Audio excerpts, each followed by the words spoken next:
Alright, what is up, Starseed? I hope the lighting is okay. This shadow right here is just like my hand on my phone, and the other shadow is like my witchy bookshelf I got kind of right above the cards. But we are going to get into the astrological forecast, as always, first for this month coming up, December 2020. Now, you can watch this video whenever you want, it doesn't have to be December 2020. And if you're interested in the forecast still, I think that's great because whenever you do feel called to watch this, these astrological events are kind of surrounding your life right now, and that's why you felt called to watch this one. Or if you just want to skip to the pick a card, that is totally fine. There's only 3 cards in each pile, so it's a pretty quick pick a card. The timestamps are going to be in the description down below. So here we go. I do want to say that I am pretty sure that this is going to be my last monthly video like this. I will do pick a cards in the future, but they're going to be just different kinds of pick a cards that probably won't go with an astrological forecast. And I will still give the astrological forecast for the astrological year of 2021. So that's going to start, not sure the exact day in 2021. Usually it's around March 20th or March 21st. In 2020, it actually started on March 19th. So I will let you guys know about that. But I am just going to kind of let you figure out January, February, and the beginning of March for yourself. I might hop on and do a video, but I really don't think I'm gonna, because after I read this December forecast, I think you'll understand things are just coming to more conclusions, really. We're definitely not at the finalization of that, but things are not so internally confusing anymore. Things are kind of working themselves out, and of course, it's always still going to be a process.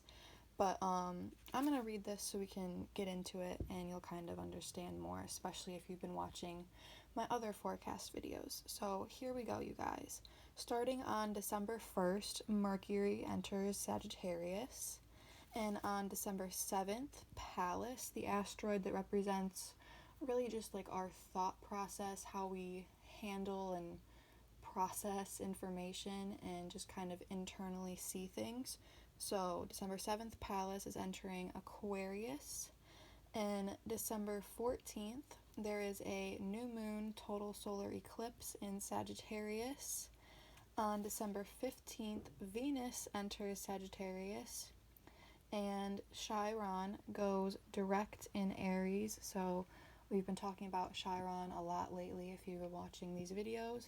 Chiron is the asteroid that represents kind of like the wounded aspect of our soul, what we've come from before, what we kind of know and have just been through a lot and need to really like address within ourselves this life. So Chiron goes back direct in Aries. It's been in retrograde for a little bit. Now, December 17th, Saturn enters Aquarius. This is just exciting. I'll talk about it more in a little bit, okay? So, December 18th, Juno enters Sagittarius. Juno is the asteroid that represents not really relationships, but kind of our view on commitment, especially in relationships, like our view on marriage, really. It's definitely a unique asteroid because it's really so specific. So Juno and Sag is like no, like no commitment, free spirit, and that's nothing bad about that at all. Maybe just because I'm a Sag Sun Western and Aquarius Moon in Western, but we've also, it's obvious, we've got so much Sag and Aquarius energy in December 2020, so that is just, I don't know, kind of exciting. I wonder how it's gonna play out for me because I have so much Sag and Aquarius, not really so much, but that's just kind of two of my main prominent things. I'm really just a mutt of all the of all the signs, like everyone really is, but I definitely am. My main signs are all different. So December 19th, Jupiter enters Aquarius too, okay? Jupiter and Saturn are both now in Aquarius, among other things, but that's just really exciting for those two planets in particular, because December 20th, Mercury enters Capricorn, and then December 21st, of course, the Sun enters Capricorn, and also Jupiter conjuncts Saturn. So Jupiter's in Aquarius, Saturn's in Aquarius, and this is very exciting because obviously they were in Capricorn before for a long time, because these planets are in the same sign for much longer than, say, Mercury and Venus are. And obviously, because you saw how Mercury changed signs twice in the past, in December. So Jupiter and Saturn finally being in Aquarius after being in Capricorn for so long. And this is really the only event where there's all these events the past few months, if you've been watching, that involve Jupiter and Saturn and Pluto and Chiron and Uranus and Neptune sometimes.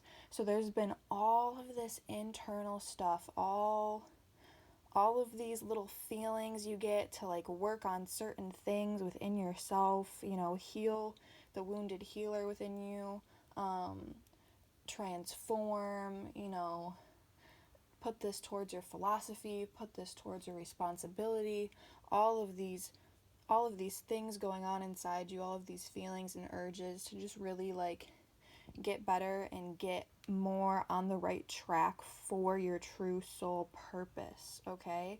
Because you can live life and not live up to your true like soul's potential and what you really like wanted to do when you came here. You just forgot because Earth, 3D things, society we got thrown into, which is like unnatural and weird, and we're not really living with our cycles.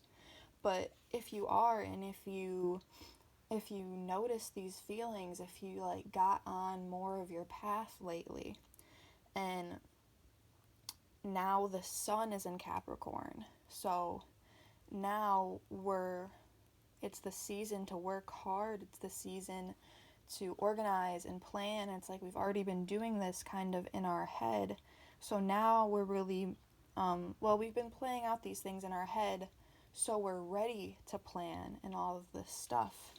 And now Jupiter and Saturn are in Aquarius, so it's like internally and unconsciously you are more planned. Now it's like on the outside, we're going to put this plan to action. On the inside, we're going to like act on this more, if that makes sense. So things are coming more to, fruition. I don't even know what that word means, but it's just coming to me right now. Things are, coming together more, and it's very exciting. So that's why I don't really feel called to do a January or a February or a March video, and I'm just gonna kind of give you guys the whole rundown of the 2021 astrological new year, which, like I said, starts like near the end of March. So you're gonna feel these 2020 energies up until March, okay? This is why people don't really stick to their New Year's resolutions and they do it up until March, because that's when the energy actually shifts. But yeah. So I think, last event on December 29th, full moon in Cancer, which is going to be awesome. So I think it's going to be a good month, because these groups we got here, I didn't see anything bad. And before I get to them, I do want to say overall energy for everyone is about like strategy and tactics, and like, do you need to reevaluate like how you're doing certain things to make them just like better for the whole, more efficient, easier. And like charity, like what are, not really charity, but like yes and no, what are you putting your energy to? Like there's these positive things that you are manifesting and or just working on to bring to light, to bring to life. And what are you dabbling your energy in? Is it positive? Focusing on that, okay? So without further ado, let's get into these groups. I'm going to give you guys a minute to kind of focus on these cards. You really don't want to look at them too much. I don't like saying this at the beginning of the video, but I really should. But so if you've been looking at them too long, just kind of look away for a minute and then look back, and which one or multiples are you like really drawn to, and you can listen to them and you can take what you resonate with and leave what you don't, please. So I'm going to tell you what these crystals are. We actually have 2 rose quartz over here on group number 1. We have a lapis lazuli and a sodalite on group number 2. A tiger's eye and pyrite on group number 3. And a calcite and a clear quartz little cluster thingy on group number 4. So, here we go. Yeah, there's only 3 cards, so I'm just gonna kind of do it like this and zoom in for y'all. I wasn't sure how I was gonna do this until I got to it, but this is how. Okay, so group number 1, your 3 cards: the Sun, the 4 of Earth, 4 of Pentacles, and the 3 of Earth, 3 of Pentacles. So what does this mean? This is awesome, okay? Whatever situation you're in, this is obviously a very general reading, but the energy that I just got from this, obviously what it means is like you're happy, you have this stability, security, whatever it is you've like been needing to make you feel safe, you have now. You have people that you can work with. It might just be like one person, it might be a lot of people, but working together with people like for a good cause, or just like for this, stability. You're just happy and you have maybe like a routine going on now or something. Yeah. It's just like obvious, this like bright, possibly like change in you. Obviously there's a little change because I feel like you didn't really have this before, because why would this like stability card pop up if like there's only 3 cards? It just seems very important to me, to you. So yeah, group number 1, there you go. Moving on now to group number 2. So this is obviously a very general reading, but these are your guys' 3 cards. So we have Judgment, the World, and the 8 of Cups.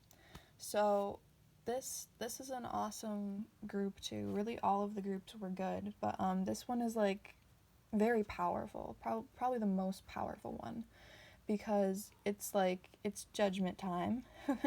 And like this is like it's coming complete now. Like you're actually gonna get what it is you already know is gonna happen, because I really get like these like Emperor, High Priestess vibes from you guys too, and that just tells me like you are a very good judge of character and you already like know in your heart how this is going to play out, whatever situation this is. Like I said, it's pretty general, but with this 8 of Cups, to me that is like not only like balance, but it's like, what did you have to do to get this balance? You like had to leave something behind, you had to do something, but it's like in the end this is like such a good card, because it's like what you kind of, like my instincts telling me to say like what you kind of gave up is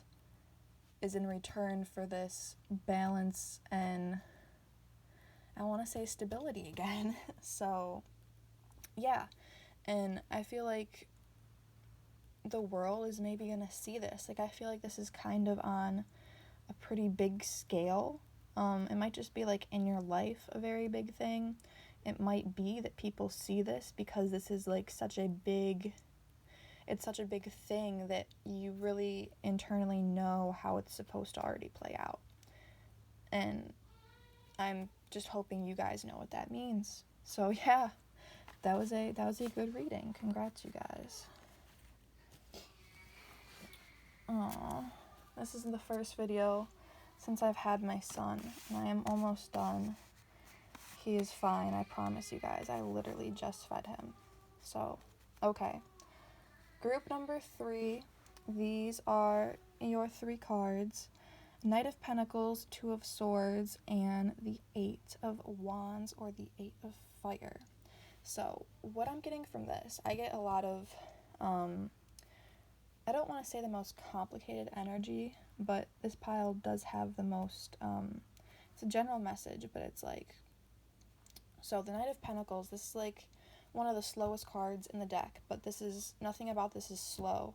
And I knew this even before I got the quickest card in the deck, the 8 of Wands, but, no, you guys, you really do have, like, a very fun energy about you, too, but it's, like, no, like, you are, like, the Knight of Pentacles, like, you're being very practical about this, because there is this, like, decision, there is this thing that you are, like, kind of blinded to, and you don't really want to make an impulsive decision. You want to be practical about this, but it's, like, you have to, and it's like you kind of, like, you want to. Maybe you don't want to. It can go either way because it's so general, but it's like there is this thing that is kind of, like, out of your control. It's definitely out of your control, but you have to navigate this, and you're trying to do it in the most practical way, but just know you are doing a good job, and this, like, good things are gonna come from this. And you just gotta, like, stick to your guns. And that's really it. I want to keep it kind of short because there's only 3 cards, and I need to get downstairs and take care of my baby. Alright. Group number 4, really quick. Here we go. So this pile, this is, like, a really awesome pile too. Really, all of them were great. But, I get, like, this very, like, awesome, cool energy from you guys. So, you got the Page of Swords, Justice, and the 6 of Fire, 6 of Wands. So, obviously a good spread. And pages, they're usually, kind of, like, innocent in their energy, and I definitely do get that from you. But I also get this, like, Queen of Swords, Knight of Swords energy from you guys too. So it can definitely go any way, but you are just, like, on this quest of knowledge, this quest of intuition, mainly just, like, this knowledge. Like, I feel like you guys are really working towards something, really, like, every group. But I'm gonna kind of keep this short because my baby's crying, but you're going to get this justice from whatever you guys are working for. You're going to get victory with this justice, and I think that's all you guys really have to hear. Like, awesome spread, like, that's what's coming for you guys. Like, stay on this path, like, you guys, you already know. Okay, so justice is coming, and you are getting your victory, and that is all. So love and light to all of you guys. I hope you have a great week, month, year, life, all of that. Check out my Patreon in the description if you guys would like. And I will see y'all next week with a totally different video. Love and light. The hybrid children are coming soon.